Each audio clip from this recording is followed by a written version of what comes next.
नमस्कार, स्वागत है आप सबका। आपके साथ मैं हूं मोनिका सिंह राणा।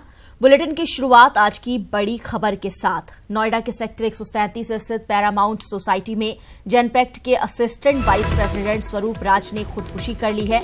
पुलिस की माने तो 2 महिलाओं ने स्वरूप राज पर छेड़छाड़ का आरोप लगाया था और कंपनी ने आरोपों के बाद स्वरूप राज को सस्पेंड कर दिया था।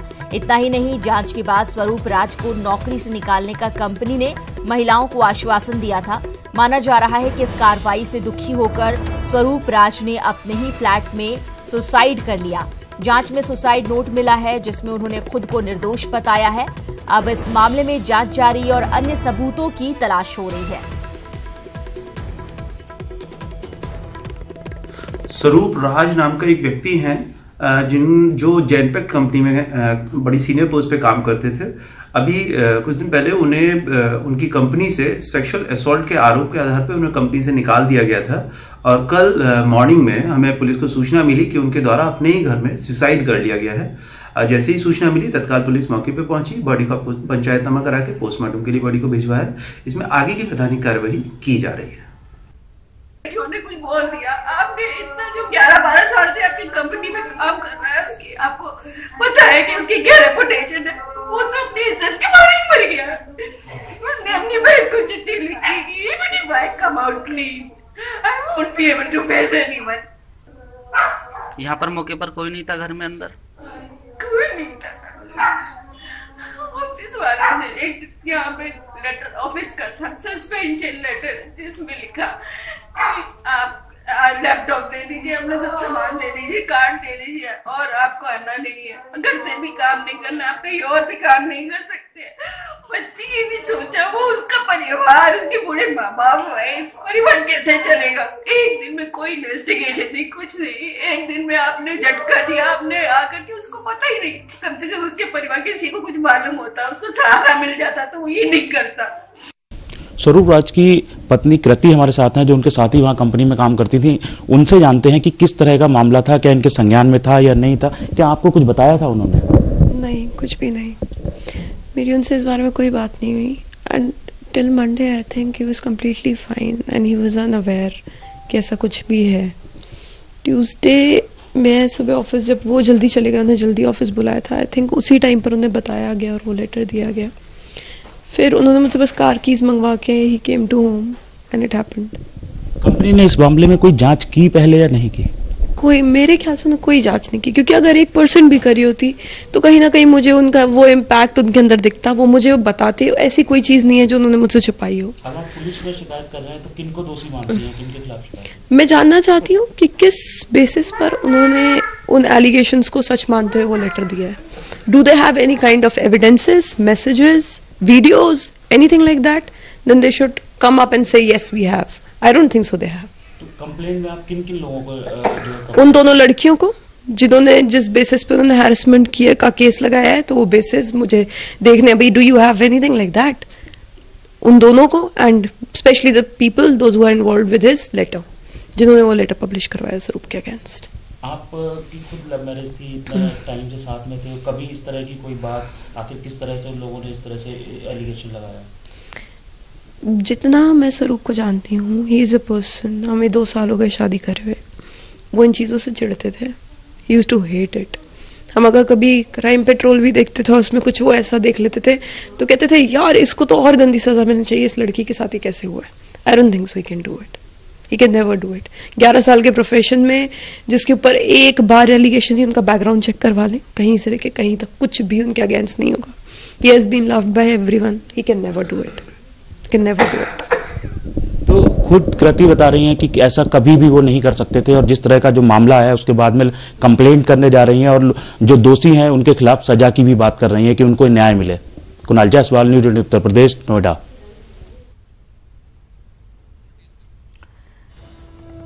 तो अब कई सवाल खड़े हो रहे हैं और कुछ अहम सवाल है। मी टू के तहत क्या झूठे आरोप लगाए जा रहे हैं? सबसे अहम सवाल यह है, बिना जांच के आरोपों के खिलाफ कंपनी ने आखिर कार्रवाई कैसे कर दी?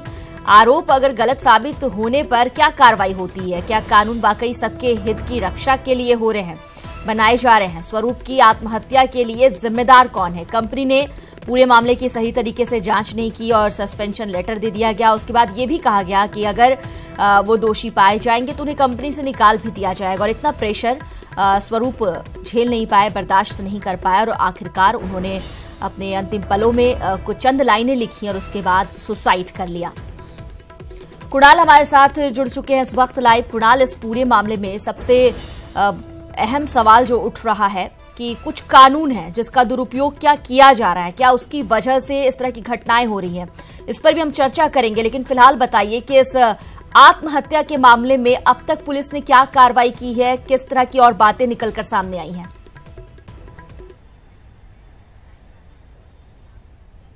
देखिए मोनिका, सबसे बड़ी बात इसमें है कि जिस तरह से ये पूरा मामला सामने आया है और सिर्फ आरोपों के आधार पर कंपनी ने, जो परिजनों ने आरोप लगाया है, कंपनी ने उनको बुला के 18 तारीख को स्वरूप ऑफिस जाते हैं और वहां पे उनको सस्पेंशन लेटर पकड़ा दिया जाता है कि अब इन्वेस्टिगेशन के दौरान आप सस्पेंड रहेंगे। उनका लैपटॉप, आई कार्ड सब जमा करा लिया जाता है, जिससे वो काफी परेशान थे। और सबसे बड़ी बात यह है, जो उनकी पत्नी है कृति खुद उसी कंपनी में काम करती है, उनके साथ में ही काम करती है और उनका कहना है कि उनको भी इस तरह की किसी भी बात की जानकारी नहीं थी, ना स्वरूप ने कभी कुछ बताया। स्वरूप को भी 18 तारीख को ही पता लगता है कि उनके खिलाफ कुछ शिकायत की गई है। हालांकि वो इस मामले में उन्होंने जो अपना सुसाइड नोट है उसमें साफ तौर पे लिखा है कि वो अपनी पत्नी को बहुत प्यार करते हैं।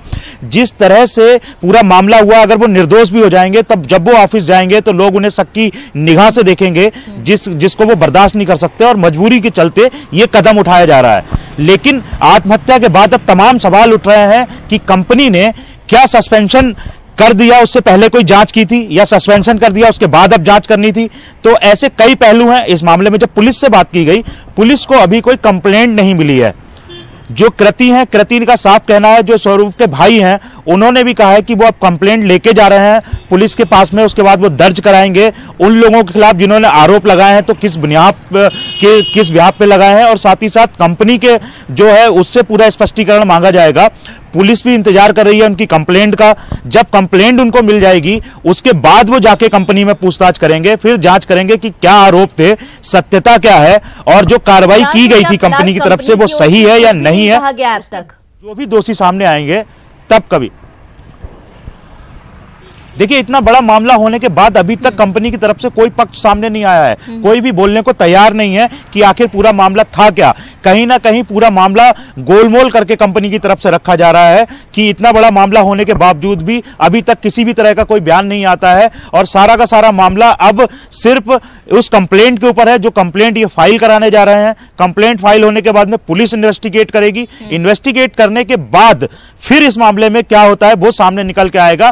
कंपनी की इसमें अहम जिम्मेदारी बनती है कि आखिर आप किसी का परिवार है, किसी ने आरोप लगाया है, आपने उसकी जांच पहले क्यों नहीं की। जांच से पहले ही आपने सस्पेंड कर दिया और उनको लेटर थमा दिया गया कि आपको सस्पेंड किया जाता है और आपके खिलाफ जांच होगी। तो कहीं ना कहीं कंपनी की कार्रवाई पे सवाल उठ रहे हैं कि इस तरह की एकदम की कार्रवाई से जो काफी मानसिक तनाव में थे, जो स्वरूप है, मानसिक तनाव के चलते उन्होंने ये कदम उठाया है और जो उनका पूजा घर का कमरा था उसमें पंखे से लटक के अपनी जीवन लीला समाप्त कर ली। मोनिका, बिल्कुल कुणाल, कंपनी ने जिस तरह की कार्रवाई की और बहुत ही हल्के में इस मामले को लेकर अच्छे से इन्वेस्टिगेशन बिना किए सस्पेंड कर दिया जाता है और कंपनी से निकालने की कार्रवाई भी शुरू कर दी गई थी लगभग। कंपनी तो जिम्मेदार है ही इस घटना के पीछे, लेकिन और कुणाल, कौन सी ऐसी परिस्थितियां वहां पर दिख रही हैं जिसकी वजह से एक व्यक्ति इस तरह का कदम उठाने के लिए मजबूर हो गया?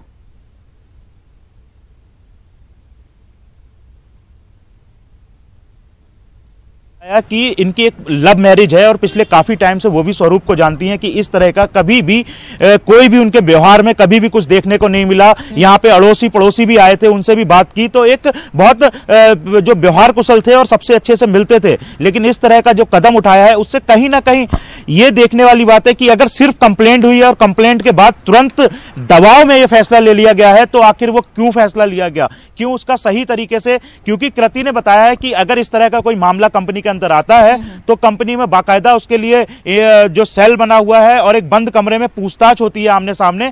उसके बाद जो है कोई भी अगर सजा देना है, सस्पेंशन करना है, उसके बाद तय होता है। लेकिन स्वरूप के साथ में ऐसा कुछ भी नहीं हुआ। वो ऑफिस जाते हैं, उनको सीधे सस्पेंशन लेटर दे दिया जाता है और उसके बाद में उन पर कार्रवाई कर दी जाती है, जिसके बाद वो इतना तनाव में आ जाते हैं कि सुसाइड जैसा कदम उठा लेते हैं। मोनिका, कुणाल, एक और भी स्थिति यहाँ नजर आ रही है कि जो स्वरूप है वो अकेले थे, उनके ना कोई बहुत अच्छे दोस्त नजर आए जिससे वो ये बात शेयर कर सके। उनकी पत्नी से भी आपकी बात हो रही थी, वो भी यही कह रही थी कि कुछ भी स्वरूप ने बताया नहीं था कि ऑफिस में उन्हें कुछ ऐसा कहा गया।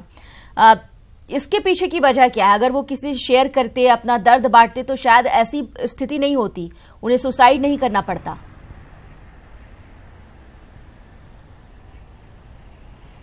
जी बिल्कुल मोनिका, जिस तरह से पूरा मामला सामने आया है, हालांकि घर वालों का भी यही कहना है कि स्वरूप को 18 तारीख को ही ये बात जो है पता लगी थी जब वो ऑफिस गए थे।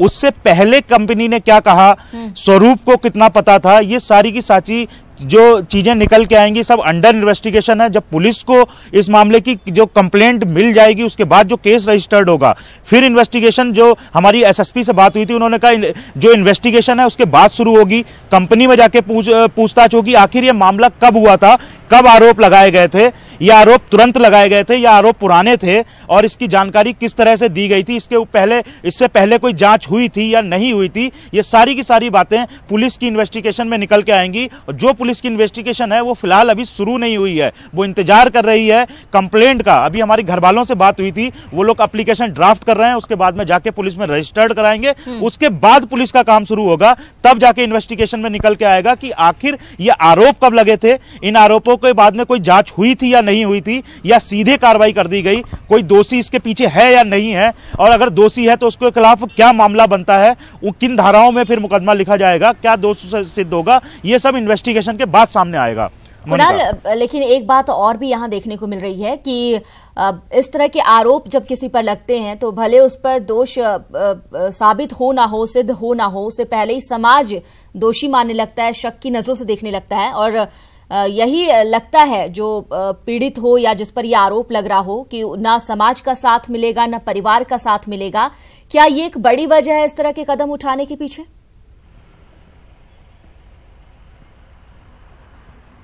जी बिल्कुल मोनिका, ये वाकई में ये जो बात है कि जिस तरह से सामाजिक जो डर रहता है लोगों को, वो समाज का डर, उससे बचने के लिए, क्योंकि वो सिंपल आदमी थे, जिस तरह से लोगों से बात हुई वो बिल्कुल सिंपल आदमी थे, इस तरह के आरोप को वो बर्दाश्त नहीं कर पाए। और जो आरोप हैं, जिस तरह से एक कैंपेन चल रहा है कि लोगों के ऊपर आरोप लग रहे हैं, बिना जांच के आरोप सिद्ध हुए बिना ही उनके ऊपर कार्रवाई हो जाती है, तो इस तरह का एक प्रेशर देखने को मिला। एक कंप्लेंट हुई, उसके बाद में कहीं ना कहीं कंपनी ने प्रेशर में आके तुरंत सस्पेंशन किया, या वाकई में पहले से कोई जांच भी हुई थी, ये इन्वेस्टिगेशन में आएगा। लेकिन ये एक साफ वजह है, आमतौर पे एक इंसान अपनी वाइफ के साथ में उसी कंपनी में नौकरी कर रहा है, उसका जो एक सोसाइटी में रहता है, अच्छी सोसाइटी में, कंपनी में उसका एक अपना पूरा दायरा है, वहां से जो एक डर होता है कि अगर इस तरह के मामले आरोप लग गए हैं उसके बाद में सामाजिक तौर पर कहीं बहिष्कार ना हो जाए, तो एक बड़ा कारण रहता है कि आदमी इस तरह के कदम जो है वो उठा लिए जाते हैं।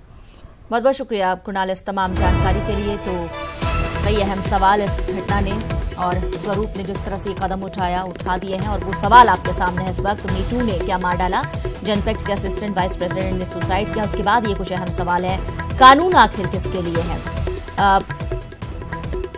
मीटू के तहत झूठे आरोप लगे तो क्या करें, ये सबसे बड़ा सवाल है। बिना जांच के आरोपी के खिलाफ कंपनी ने कार्रवाई क्यों की? पूरे मामले की सही तरीके से पड़ताल आखिर क्यों नहीं की गई?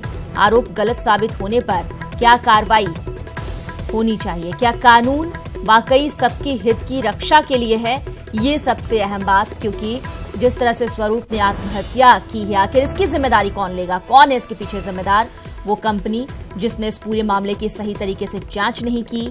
और महिलाओं के हितों की रक्षा की बात की जा रही है, लेकिन वाकई इस तरह की घटना ने एक बार उन कानूनों पर सोचने के लिए विवश कर दिया है कि कानून आखिर किसके लिए है। मीटू के तहत झूठे आरोप लगे तो आखिर इंसान क्या करे? सारे आरोप हम नहीं कह रहे कि झूठे हुए हैं, लेकिन कुछ केसेस ऐसे होते हैं जिसमें इस तरह के कानून का फायदा भी उठाया जाता है। बहुत सारी घटनाएं ऐसी हो चुकी हैं। बिना जांच के आरोपी के खिलाफ कंपनी ने आखिर कार्रवाई क्यों की? क्या इसके पीछे कोई बड़ी साजिश है? आरोप गलत साबित होने पर अब क्या कार्रवाई होगी? क्योंकि जिसके ऊपर आरोप लगाए गए अब वही इस दुनिया में नहीं है। क्या कानून वाकई सबके हित की रक्षा के लिए है?